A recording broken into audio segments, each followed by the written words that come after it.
हरियाणा की हर अपडेट के लिए बेल आइकन दबाएं और सब्सक्राइब करें STV हरियाणा न्यूज। स्वागत है आपका। मैं हूं नंदिनी मिश्रा, आपके साथ सीधा रुख करेंगे फटाफट हरियाणा का।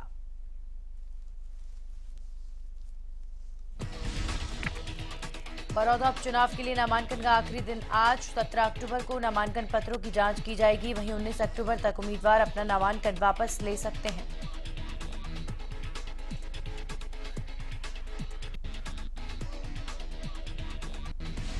बड़ौदा उपचुनाव के लिए बीजेपी जेजेपी गठबंधन ने योगेश्वर दत्त को अपना उम्मीदवार घोषित किया। योगेश्वर दत्त आज बड़ौदा उपचुनाव के लिए नामांकन दाखिल करेंगे। आपको बता दें कि इस सीट पर बीजेपी को आज तक जीत नहीं मिल पाई। ऐसे में योगेश्वर दत्त के सामने बड़ौदा सीट पर पहली बार कमल खिलाने की जिम्मेदारी होगी। हरियाणा मंत्रिमंडल की आज बैठक होगी। इस बैठक की अध्यक्षता मुख्यमंत्री मनोहर लाल करेंगे। शाम 5 बजे सिविल सचिवालय में बैठक की जाएगी। मंत्रिमंडल बैठक में कई बड़े फैसले होने के आसार।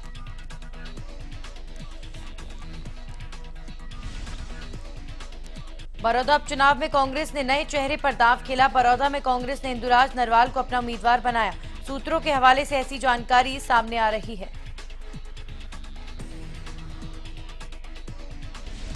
बड़ौदा उपचुनाव से पहले सरकार ने बड़ा फैसला किया। बोर्ड और निगमों में 14 नए चेयरमैन और वाइस चेयरमैन नियुक्त किए गए। सुभाष बराला हरियाणा सार्वजनिक उपक्रम तो बबीता फोगाट को महिला विकास निगम का चेयरमैन नियुक्त किया गया।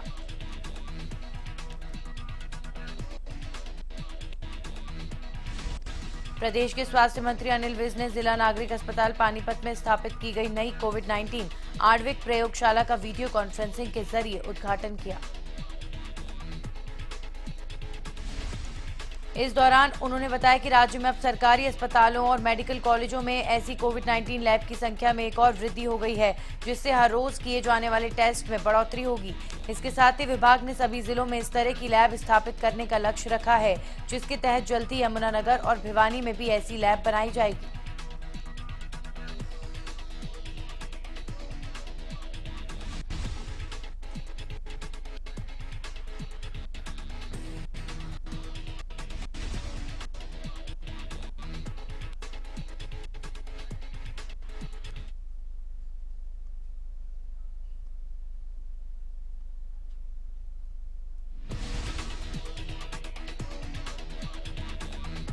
इस दौरान स्वास्थ्य मंत्री ने NHM हरियाणा नाम से एक पत्रिका का भी अनावरण किया। ये पत्रिका स्वास्थ्य सेवाओं पर उठाए जाने वाले कदमों, विभाग की गतिविधियों और उपलब्धियों का प्रचार प्रसार करेगी। उन्होंने कहा कि विभाग की पत्रिकाएं लोगों और सरकार के बीच एक सेतु का काम करती हैं, जिससे जनता की समस्याओं का हल निकालने में सहायता मिलती है।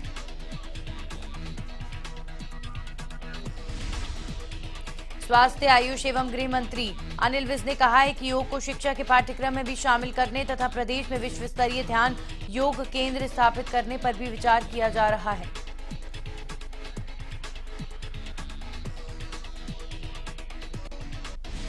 इसके साथ ही उन्होंने स्थानीय शहरी निकाय विभाग को निर्देश देते हुए कहा कि वे सभी शहरों में योगशालाओं के निर्माण को प्राथमिकता दें, ताकि राज्य का प्रत्येक नागरिक योग से लाभ उठा सके।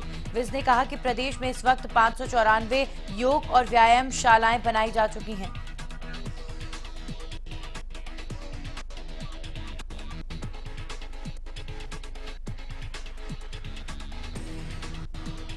इनके अलावा कई जगहों पर निर्माण कार्य अंतिम चरण में है। विज ने यह भी बताया कि हरियाणा योग परिषद का नाम बदलकर हरियाणा योग आयोग करने पर भी विचार किया जा रहा है। इसके साथ ही 26 जनवरी और 15 अगस्त पर राज्य के सभी सरकारी कार्यक्रमों में सूर्य नमस्कार आसन की प्रस्तुति करने के लिए विचार किया जाएगा।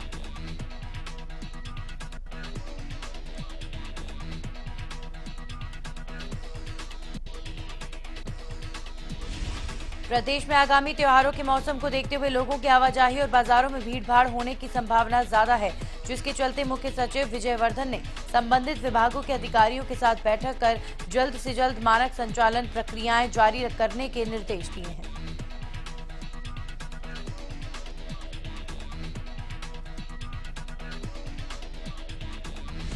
जिला उपायुक्तों और पुलिस अधीक्षकों को कोविड एप्रोप्रिएट व्यवहार अभियान के तहत मास्क पहनने, सोशल डिस्टेंसिंग और हाथों की स्वच्छता संबंधी नियमों की सख्ती से अनुपालना सुनिश्चित करने के भी निर्देश दिए।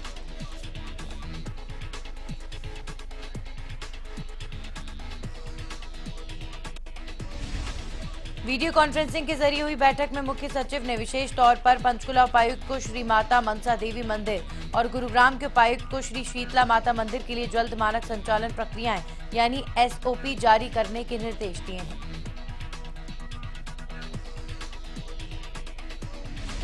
उन्होंने कहा कि कुरुक्षेत्र के अमावस्या मेला और यमुनानगर के कपाल मोचन मेले संबंधी भी एसओपी जल्द जारी किए जाएं। उन्होंने कहा कि दशहरा और दिवाली के दौरान बाजारों में पटाखों, मिठाइयों की दुकानों में सोशल डिस्टेंसिंग के मानदंडों की सख्ती से पालना की जाए।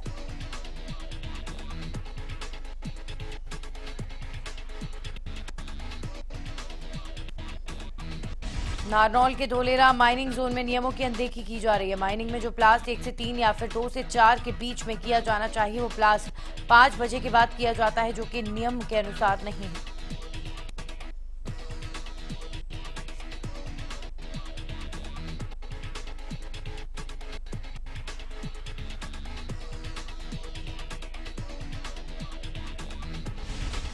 इसी के साथ आपको बता दें, नांगल चौधरी क्षेत्र डार्क जोन घोषित है, यानी कि यहां पर पानी खरीदा नहीं जा सकता क्योंकि यहां पानी की भारी किल्लत है।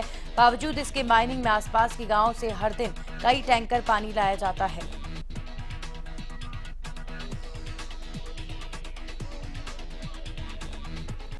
फरीदाबाद में 24 फरवरी को हुए अन्य हत्याकांड मामले में फ्रैक्चर गैंग के मुख्य आरोपी को क्राइम ब्रांच ने मुठभेड़ के दौरान गिरफ्तार किया। बता दें कि आरोपी कुलभूषण पर 2 लाख का इनाम था।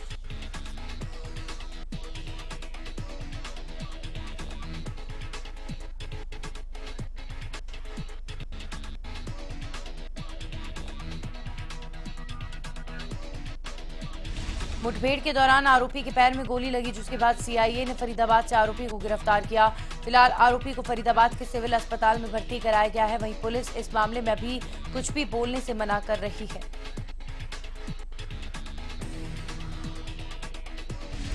करनाल के झांचड़ी गांव में खेतों में बने 2 पोल्ट्री फार्म को सील करने पहुंचे बैंक कर्मचारियों और पुलिस प्रशासन के सामने पोल्ट्री फार्म मालिक ने जहरीला पदार्थ निकलकर आत्महत्या करने की कोशिश की। पोल्ट्री फार्म मालिक का इलाज शहर के निजी अस्पताल में चल रहा है, जहां उनकी हालत गंभीर बताई जा रही है।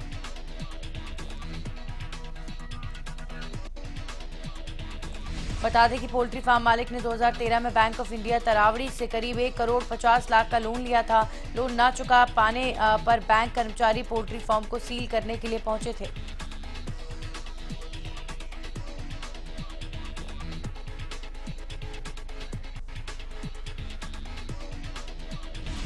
पोल्ट्री फार्म के मालिक का कहना है कि वे अपने घर से गहने गिरवी रखकर बैंक अधिकारियों को कुछ रुपए देने के लिए तैयार थे और बाकी के रुपए दिसंबर तक चुकाने को भी तैयार थे, लेकिन बैंक कर्मचारियों ने कैश रुपयों की मांग की। संदीप ने जहरीला पदार्थ निकलने से पहले बताया कि उन्होंने अपने करीब 6 करोड़ की property bank of India Taraori में रखकर पोल्ट्री फार्म के लिए 1.5 करोड़ का लोन लिया था।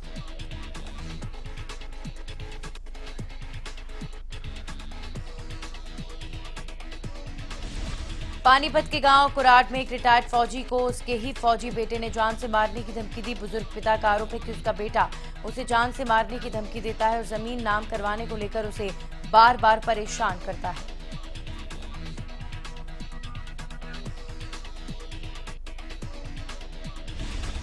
जिसकी वजह से बुजुर्ग काफी परेशान है और उन्हें हर समय डर सताता रहता है कि उनका बेटा किसी भी समय कोई अनहोनी न कर दे। बुजुर्ग ने पानीपत के डीएसपी को शिकायत देकर न्याय की गुहार लगाई है।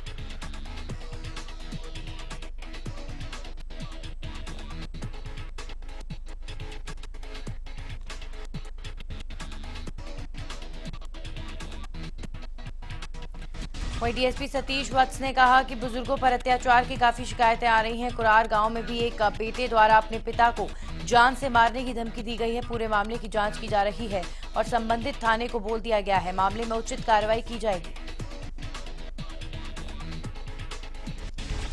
पानीपत के साईं मंदिर में चोरों की अजीब भक्ति देखने को मिली। यहाँ पर चोर ने पहले तो साईं भगवान के सामने माथा टेका और उसके बाद छतर और चरण पादुका चोरी कर फरार हो गए। घटना सीसीटीवी में कैद हुई। इसके बाद अब पुलिस चोरों की तलाश कर रही है।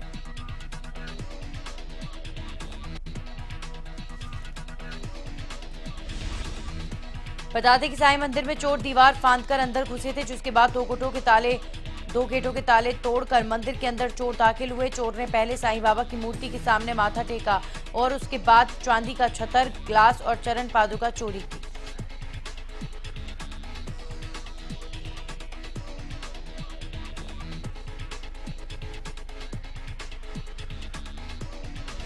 अंबाला के नारायणगढ़ में बीजेपी ने कृषि के समर्थन में ट्रैक्टर रैली का आयोजन किया था, जिसकी अगुवाई केंद्रीय राज्य मंत्री रतनलाल कटारिया और कुरुक्षेत्र से सांसद नायब सैनी ने की थी। लेकिन बीजेपी की ये रैली कृषि कानून नहीं बल्कि रैली में हुई किसान मौत की वजह से चर्चा में आ गई।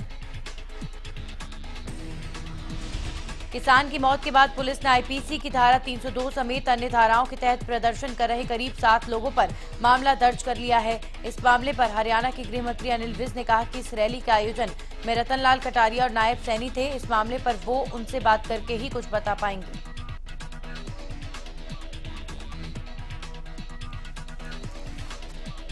बीजेपी की ट्रैक्टर यात्रा में कार्यकर्ता की मौत पर भारतीय किसान यूनियन के प्रदेश अध्यक्ष गुरनाम सिंह चड़ूनी ने कहा कि बीजेपी ओछी हरकतों पर उतर आई है। बुधवार को उनकी रैली में भारत नाम के व्यक्ति की हार्ट अटैक से मौत हुई, जिसको किसानों द्वारा हत्या दिखाकर कत्ल का मुकदमा दर्ज कर दिया गया है। जो अपने कार्यकर्ता की मृत्यु पर भी निजी फायदा उठाना चाहे, इससे बुरी सोच और क्या हो सकती है। किसान भवन चंडीगढ़ में बलवीर सिंह राजेवाल की अध्यक्षता में 29 किसान यूनियनों की मीटिंग हुई, जिसमें ऐलान किया गया है कि बीजेपी नेताओं के घेराव लगातार जारी रहेंगे। बैठक के बाद किसान संगठनों का ये भी कहना था कि किसानों के विरोध में जो आएगा उसका घेराव करेंगे, बेशक इसके लिए चाहे उन्हें राज्यपाल के पास जाना पड़े।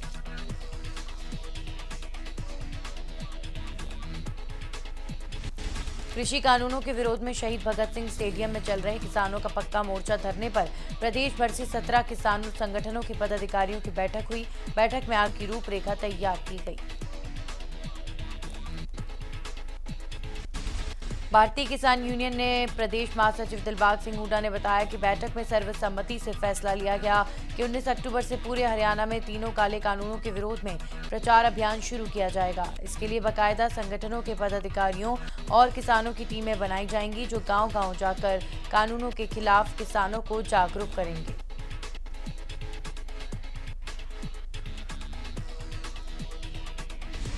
उन्होंने बताया कि 22 अक्टूबर को पूरे प्रदेश में सिरसा के आंदोलन के दमन के विरोध, तीनों कानून को वापस लेने और उप मुख्यमंत्री दुष्यंत चौटाला के इस्तीफे के लिए सभी जिलों में ज्ञापन दिए जाएंगे।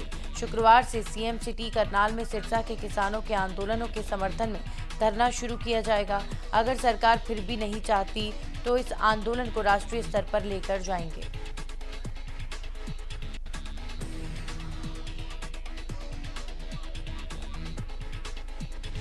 हरियाणा रोडवेज के अनिश्चितकाल हड़ताल के दौरान डीसी रेट पर लगाए गए सैकड़ों युवाओं ने गोहाना में इकट्ठा होकर रोजगार देने की मांग की। इन युवाओं का कहना है कि जब रोडवेज के कर्मचारी हड़ताल पर थे तो इन्होंने सरकार का साथ देकर रोडवेज की बसें चलाई थी। सरकार ने इन्हें डीसी रेट पर रेगुलर लगाने का वायदा किया था, मगर जैसे ही हड़ताल खत्म हुई उन्हें बाहर का रास्ता दिखा दिया गया। कर्मचारियों की मांग है कि इन युवाओं को सरकार रोजगार दे।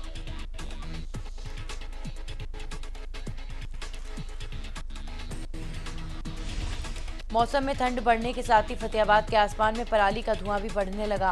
प्रदूषण के मामले में फतेहाबाद ने दिल्ली को भी पीछे छोड़ दिया। यहां अगर रात के एयर इंडेक्स की बात करें तो ये 1209 तक पहुंच गया है।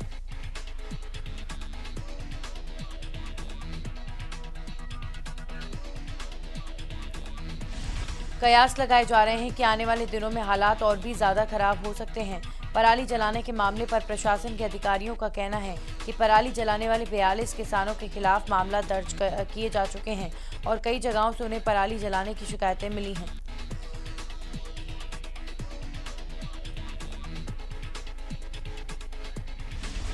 प्रदेश में 2 अक्टूबर से 17 अक्टूबर तक स्वच्छता पखवाड़ा मनाया जा रहा है। बावजूद इसके सोना में जगह जगह गंदगी का अंबार लगाया हुआ है, जिसके चलते लोगों को भारी परेशानियों का सामना करना पड़ रहा है। दुकानदार गंदगी से परेशान होकर कई बार प्रशासन से शिकायत कर चुके हैं। बावजूद इसके लोगों की समस्या जस की तस बनी हुई है।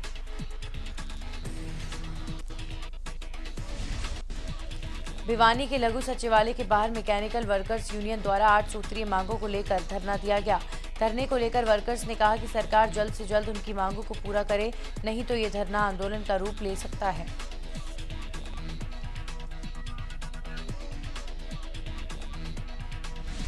कर्मचारियों के जिला प्रधान का कहना है कि कच्चे कर्मचारियों को पक्का किया जाए और समय पर वेतन दिया जाए, साथ ही महकमों का निजीकरण न किया जाए।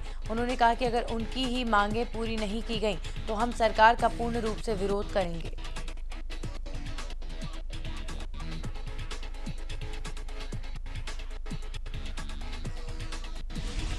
महिला एवं बाल विकास विभाग द्वारा 3 से 6 साल तक के बच्चों और उनके माता पिता के साथ व्हाट्सएप ग्रुप बनाने के विरोध और अपनी अन्य मांगों को लेकर आंगनवाड़ी वर्कर सड़कों पर उतरी और जमकर सरकार के खिलाफ नारेबाजी की।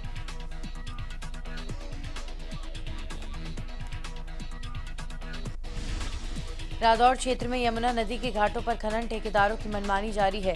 यह नियमों की अनदेखी कर नदी में खनन का कार्य धड़ल्ले से किया जा रहा है। स्थानीय लोगों का आरोप है कि ये कार्य प्रशासन की मिलीभगत से चल रहा है, इसलिए खनन ठेकेदारों के हौसले इतने बुलंद हैं।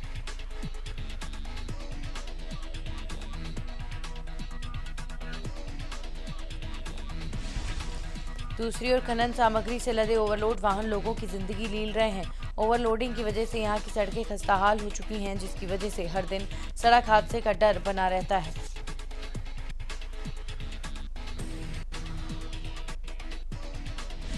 वहीं बीजेपी सांसद नायब सैनी ने कहा कि अगर अधिकारियों की मिलीभगत होगी तो उन पर कार्रवाई होगी।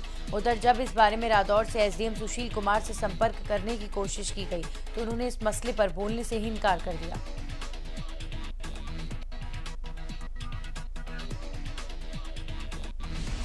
अंबाला में अवैध पार्किंग परेशानी का सबब बनी हुई है। शहर के बाजारों की सड़कों पर अवैध पार्किंग का एक मकड़ जाल सा बन गया है।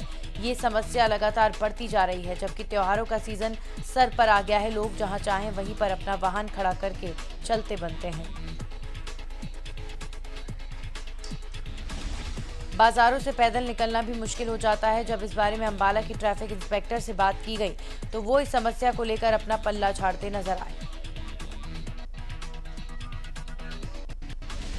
हरियाणवी सिंगर और डांसर सपना चौधरी और उनके पति वीर साहू ने 2 युवकों के खिलाफ फांसी सिटी थाने में पुलिस को शिकायत दी है। सोशल मीडिया एक्टिविस्ट हर्ष शिकारा और नवीन के खिलाफ शिकायत दी गई। शिकायत में दोनों पर सोशल मीडिया पर अभद्र टिप्पणी करने और सोशल मीडिया पर पोस्ट करने का आरोप लगा है।